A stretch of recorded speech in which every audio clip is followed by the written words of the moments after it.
No precisamente por las 50 sombras de Grey apareció el erotismo en la literatura, ni en la cinematografía, ni mucho menos. Digamos que planteó una cantidad de escenas en esos dos mundos que refrescaron la memoria del erotismo, ¿verdad? Bueno, refrescaron la memoria puede ser un buen término. Sí. Por lo menos se puso de moda otra vez tener ese tipo de literatura dentro de las opciones. Sí, alguna vez acá con Juan Esteban Costaín hablamos también del Marqués de Sade y de algo de literatura erótica. Pero bueno, el tema es ese, con María Paula Gómez.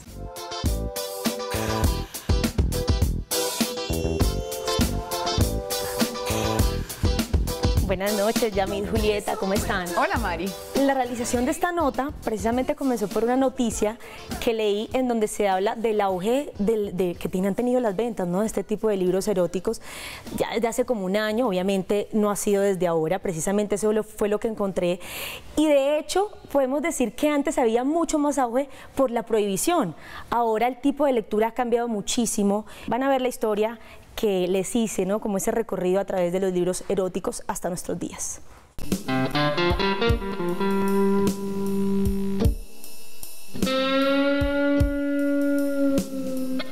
Después de la trilogía Las 50 sombras de Grey, parece que los libros de contenido sexual han comenzado a ser más aceptados entre el público femenino. Hoy baten récords de venta en todo el mundo, incluyendo a Colombia. Sin embargo, contrario a lo que muchos piensan, este tipo de lectura ha existido desde siglos atrás, con gran censura, pero no por eso con más auge que ahora. Ahorita parece que hubiera un auge de la literatura erótica, pero es aparente.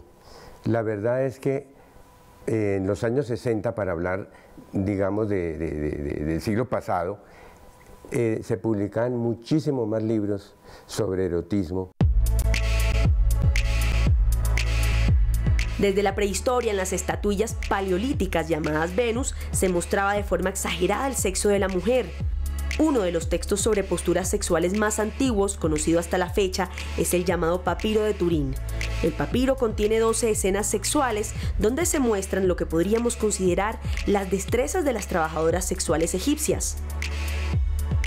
En Grecia no podemos dejar de resaltar a la famosa poetisa Safo de Lesbos y sus poemas eróticos dirigidos a las mujeres. En Roma, la sexualidad tuvo un gran esplendor literario.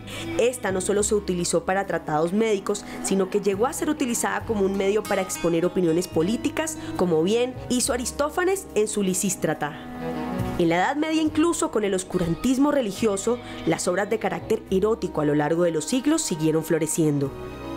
Y más adelante no podemos dejar de resaltar a un hombre del siglo XVIII que fue encarcelado en la Bastilla por sus cuentos subidos de tono, el llamado Marqués de Sade, que evidenció a la sociedad francesa prerrevolucionaria sus extraños gustos sexuales a través de sus obras.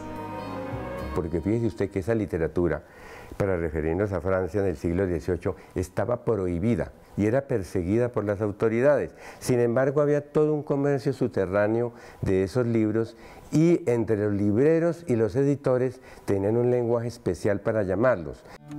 En el siglo XX tenemos que resaltar la novela de Lolita, que tanto escándalo causó por contar la historia de amor entre un hombre que se obsesionó sexualmente con su hijastra de 12 años.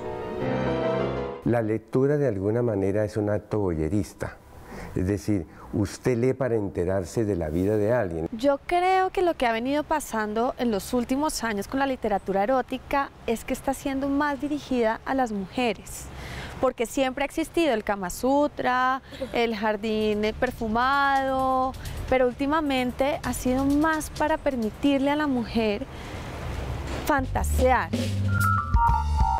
El futuro de esta literatura es incierto en cuanto a su auge, pero no a su existencia. Yo creo que la literatura erótica seguirá funcionando más la erótica bien escrita que la simplemente vulgar o demasiado cruda.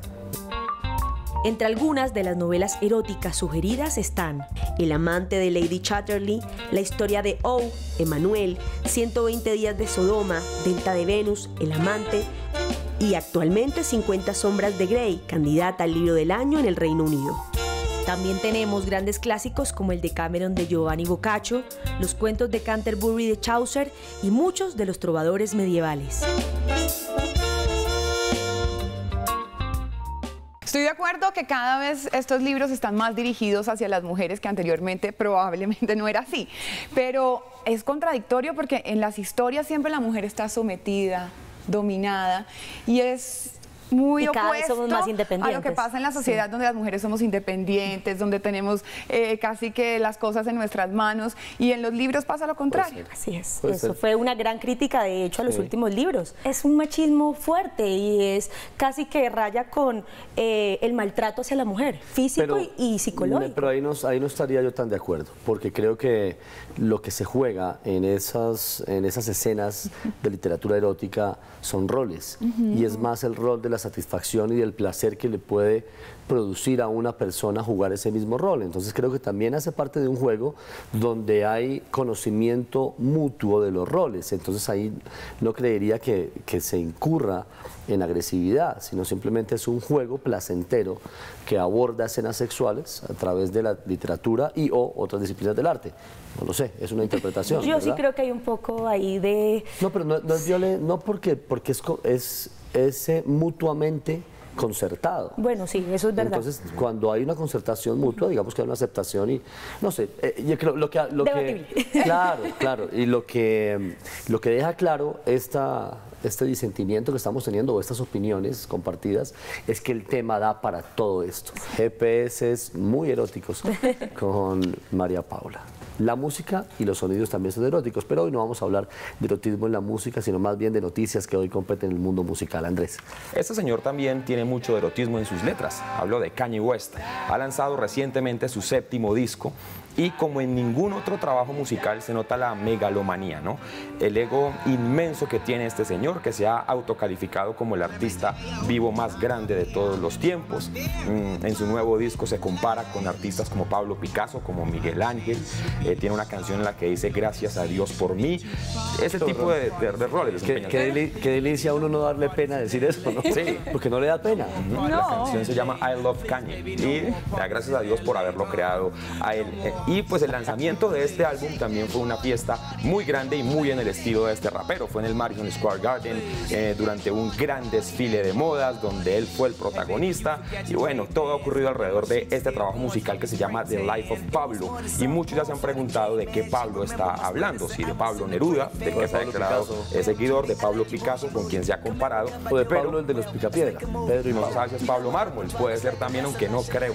Son incompatibles. Se ha declarado también recientemente fanático de una serie de Netflix que se llama Narcos, y no ha faltado el que dice que es de Pablo Escobar de quien habla, pero es la hipótesis más lejana realmente de la realidad. En todo caso, aquí está con Kendrick Lamar, el maravilloso en su presentación en los Grammy, y hablan ya de que es el sucesor de este señor de Kanye West. La canción se llama No More Parties in LA. Bueno, muy bien, varias cosas, se nos agota el tiempo porque hay varias cosas que quisiéramos argumentar al respecto, pero para decirles sobre Netflix y Narcos, apunte por ahí el mes de agosto, que va a ser el lanzamiento de la segunda temporada. Por ahí más o menos va a estar. Y una pregunta, Julieta, ¿usted cree que esto de Kanye es real o es un rol también de marketing que está establecido para ventas y etcétera? Para mí es un rol comercial que ha resultado muy exitoso. Además, su pareja Kim Kardashian creo que hace una combinación explosiva. ¿Para usted? Yo creo que es real. Usted se cree Dios. Desempate. No, totalmente es un rol. Estoy de acuerdo, sí. Para mí es real, quedamos empatados. Muy bien, feliz noche, los dejamos. Así termina GPS. Nos encontramos de vuelta la próxima semana, el día lunes. Descansen, por favor, disfruten el fin de semana. Nos vemos. Chao, un abrazo.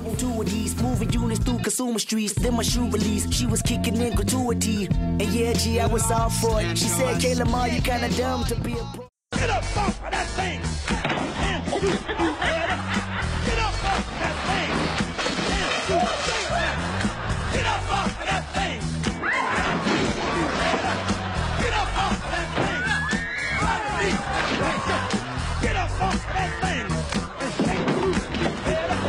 Get up off of that thing! And shake it! Get up off of that thing!